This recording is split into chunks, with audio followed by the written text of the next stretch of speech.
নমস্কার, আমি উজ্জ্বল শর্মা শাস্ত্রী বলছি। আজকের ভিডিও শুরু করার আগে আমার গুরুদেব রাম ঠাকুরের চরণে সশ্রদ্ধ প্রণাম জানিয়ে আজকের ভিডিও শুরু করছি। আজকের ভিডিওর কন্টেন্ট হচ্ছে আপনার জন্মছক। আপনার জন্মছকে বিবাহ বিচ্ছেদের যোগ, এটা নিয়ে আলোচনা। Divorce science in your natal chart. বিবাহ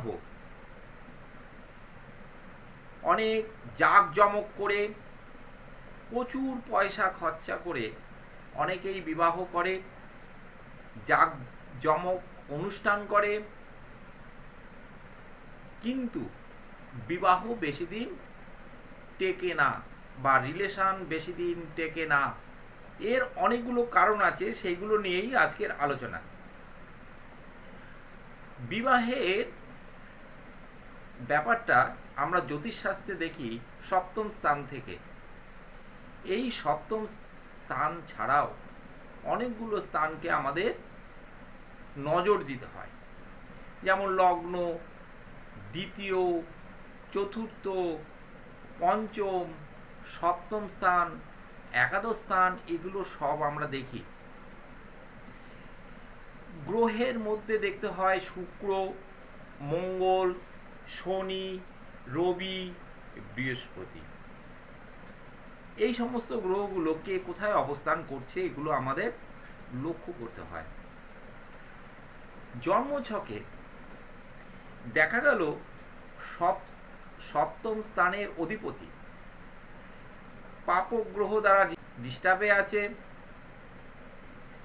দেখা যাচ্ছে যে সপ্তমপতি গ্রহ কোনো ন্যাটাল চার্টে পাপ মধ্যগত হয়ে আছে অথবা পাপদিষ্ট হয়ে আছে, তাহলে কিন্তু বিবাহ সুখকর হবে না। অর্থাৎ বিবাহ বৈবাহিক জীবন সুখকর হবে না, দাম্পত্য জীবন সুখকর হবে না। এছাড়া নৈসর্গিক শুভ গ্রহ, পত্নী কারক গ্রহ শুক্র, এই শুক্র কোথায় অবস্থান করছে? শুক্র যদি ডিস্টার্বে থাকে আপনার ন্যাটাল চার্টে, শুক্র যদি অস্তগত থাকে আপনার ন্যাটাল চার্টে, পাপ মধ্যগত হয়ে থাকে, পাপ গ্রহ দ্বারা ডিস্টার্বে যদি থাকে, দুস্থান অধিপতির দ্বারা যদি ডিস্টার্বে থাকে, তাহলে কিন্তু বৈবাহিক জীবন সুখকর হবে না। এই গ্রহ শুক্র, শুক্রের সপ্তম স্থানে কোন গ্রহ বসে আছে, শুক্রের সপ্তম স্থানের অধিপতি গ্রহ কোথায় বসে আছে, সে ডিস্টার্বে আছে কিনা, এগুলো কিন্তু আমাদের দেখতে হয়। দ্বিতীয় স্থানকেও দেখতে হয়। দ্বিতীয় স্থানের অধিপতি কোথায় আছে, কি অবস্থায় আছে, পাপ গ্রহ দ্বারা দৃষ্ট আছে কিনা, পাপ মধ্যগত হয়ে আছে কিনা, এগুলো কিন্তু আমাদের দেখতে হবে। দেখা গেল সপ্তম স্থানের অধিপতি ভালো আছে, ভালো জায়গায় অবস্থান করছে। দেখা গেল শুক্র ডিস্টার্বে আছে, বৈবাহিক জীবন কেমন হবে? খুব সুখকর হবে না। দ্বিতীয় স্থান থেকে আমরা নতুন আত্মীয়ের ব্যাপারটাও দেখি, তাহলে এগুলো লক্ষ্য করতে হবে। শুক্র যদি নিচস্থ বা অস্তগত হয়ে থাকে জন্মছকে, সপ্তমে যদি শুভ কিংবা অশুভ গ্রহ রয়েছে, সেই সঙ্গে চতুর্থ স্থান ডিস্টার্বে আছে, পাপ গ্রহ দ্বারা দিষ্ট হয়ে আছে, পাপ মধ্যগত হয়ে আছে, পাপ যুক্ত হয়ে আছে, তাহলে কিন্তু ডিভোর্স হওয়ার একটা সম্ভাবনা দেখা যায়।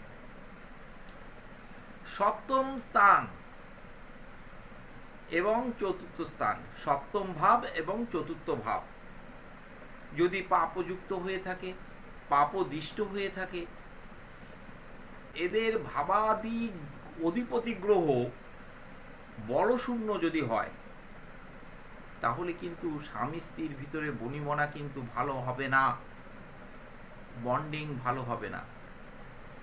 শুক্র এবং মঙ্গল পরস্পরের সপ্তমে অবস্থান করছে। শুক্র আর মঙ্গলের কথা বলছি। ধরুন শুক্রের সমসপ্তমে মঙ্গল অবস্থান করছে, সপ্তম পতি যদি দুস্থানে থাকে, সপ্তম এবং চতুর্থ ভাব যদি পাপদিষ্ট হয়, পাপ মধ্যগত হয়, পাপ যুক্ত হয়, তাহলে কিন্তু ডিভোর্সের সম্ভাবনা থাকে, ডিভোর্স হওয়ার সম্ভাবনা কিন্তু দেখা যায়। এছাড়া ধরুন রবি সপ্তমে অবস্থান করছে, রবি সপ্তমে অবস্থান করছে, সপ্তমপতি নিচ বা নিচস্থ বা অস্তগত বা শত্রু গৃহে অবস্থান করছে, তাহলে কিন্তু পত্নী এবং পতির ভিতরে সম্পর্ক ভালো হবে না, ডিভোর্সের সম্ভাবনা কিন্তু দেখা যায়। এছাড়া আরও কিছু যোগের কথা বলা যায়। ধরুন লগ্নে কেতু অবস্থান করছে অথবা রাহু অবস্থান করছে, তার ঠিক সমসপ্তমে পাপগ্রহ অবস্থান করছে, ধরুন মঙ্গল অবস্থান করছে অথবা রাহু কেতু অবস্থান করছে, তাহলে কিন্তু ডিভোর্সের একটা সম্ভাবনা থেকে যায়, ডিভোর্সের সম্ভাবনা কিন্তু প্রবলভাবে দেখা যায়। এছাড়া ধরুন দ্বিতীয় স্থানেও ধরুন অনেকগুলো পাপগ্রহ রয়েছে, সপ্তম স্থানে অনেকগুলো পাপগ্রহ দৃষ্টি দিচ্ছে, চতুর্থ স্থান ডিস্টার্ব রয়েছে অথবা পঞ্চম স্থান ডিস্টার্ব রয়েছে। পঞ্চম স্থানে তো একটা বড় ভূমিকা থাকে, সন্তান সন্ততির ব্যাপারটা আমরা পঞ্চম স্থান থেকে দেখি।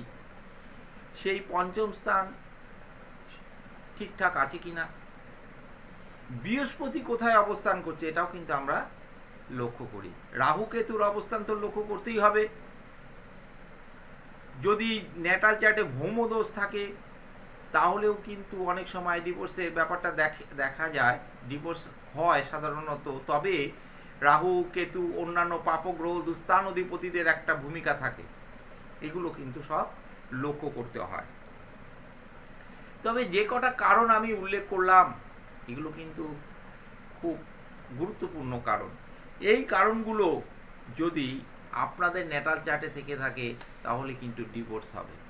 লক্ষ্য করতে হবে, অত কারণ তো তুলে ধরা সম্ভব না, কিন্তু আমি যেগুলো বলছি সেগুলো লক্ষ্য রাখতে হবে যে লগ্নপতি,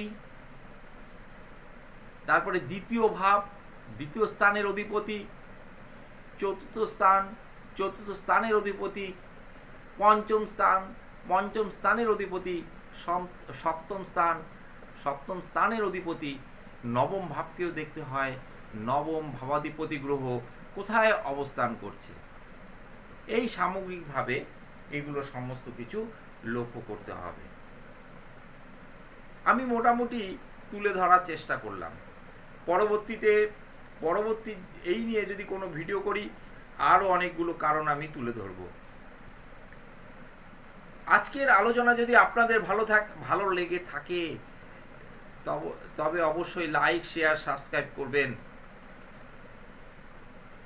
লাইক শেয়ার সাবস্ক্রাইব করলে আমি এই ধরনের নিত্য নতুন ভিডিওগুলো তৈরি করব এবং তৈরি করার মানসিকতা তৈরি হবে, মনোবল বৃদ্ধি পাবে। আমি নিত্য নতুন এই ধরনের ভিডিওগুলো তৈরি করতে থাকব।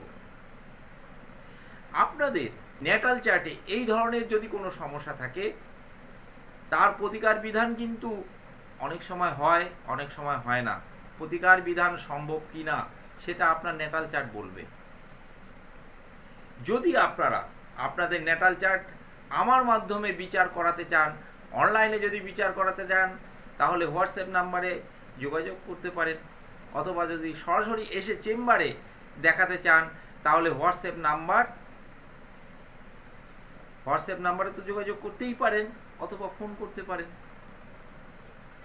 আপনারা সবাই ভালো থাকবেন, সুস্থ সুন্দর থাকবেন, আপনাদের মঙ্গল কামনা আমি করি। আর একটি কথা, আমার কাছে কিন্তু আপনারা সমস্ত কিছু যে প্রতিকারগুলো পাবেন সেগুলো সমস্তই শাস্ত্রীয় মতে। আমার কাছে আসল রুদ্রাক্ষ পাবেন, অরিজিনাল রত্ন পাবেন, রিজনেবল রেটে পাবেন, বিভিন্ন ধরনের কবজ আমি করে থাকি। আপনার ন্যাটাল চার্ট অনুযায়ী যে ধরনের প্রতিকার বিধান করার প্রয়োজন তা আমি করে থাকি। আপনারা সবাই ভালো থাকবেন, সুস্থ থাকবেন, সুন্দর থাকবেন। আজকের আলোচনা আমি আর দীর্ঘায়িত না করে আমার গুরুদেবের চরণে প্রণাম জানিয়ে আজকের ভিডিও আমি এখানেই শেষ করলাম। নমস্কার।